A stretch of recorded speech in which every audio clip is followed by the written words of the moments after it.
I wanted to find out more about this woman, about the decisions in her life. In fact, I started off by asking Sister Carmel, what was the motivation that led her to join the Sisters of Charity of Jesus and Mary? Well, Stephen, first of all, I always wanted to be a nurse. And having got a letter from an aunt of mine in Brisbane, she sent me a picture and of the Christ on the cross, and a little girl praying at his feet, and she wrote under it, "Could this be you?" Now, I never forgot that, despite the fact nursing was uppermost in my mind. There was no place for the treatment of women with epilepsy, and Dan Kelly was very keen that we should get this. We were looking for a house in Ireland, and they came up with this, and that's how we got the name of that Abbey came into being, because of the work that the government wanted, Dr. Dan Kelly wanted, and of course he had a big say in the Department of Health. And were you surprised at your own appointment then? Oh, I was terribly, because the Superior General had asked me to go as an English-speaking nurse to Louvain, and I was delighted when I had qualified. I was delighted, and that fell through naturally because they were looking for 4 people to start here, and we were all waiting for the post to come in. And this morning I was in a room and I had a bowl of roses in my hand coming out of a lady's room, and the Superior met me and she said, "Well, are you ready?" I said, "What for, Mother?" Well, she said, "You're one of the people for Abbey." And I down went the bowl of roses and water, and just downstairs into the big plush hall, and I went into chapel and I began to cry. Then I said, "My God, what's in Abbey anyway?" And anyway, she had said yes. She had it from the Mother General, and there was no more to be said about it. We just packed our bags, and a certain date we came over in 1946. And did you get any indication at all of the previous lifestyle of the lifestyle of the previous owner, Count McCormack? Oh, we did, John. We all went. See, it was so big and rambling that nobody would go on their own anywhere.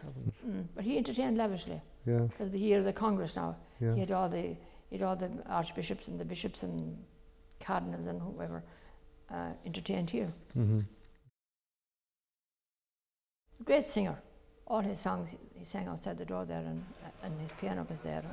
And when they weren't to his liking, he slashed them on the main hall with the stone coming in the door. And you did at some stage then your work was threatened really here in Abbey with the fire. That must have set you back. 1947, you see, there was no heating here when we came. And the men Mother Finbar was great for getting men working and all this. And they started down in the boiler house. And they used bricks and turf and coal and everything they could to get their hands on. And the place got overheated. The timber in the roof that time got dried out, absolutely dried out. That was in the middle of Lent, when we were supposed to be going to bed early, which was around 7 o'clock.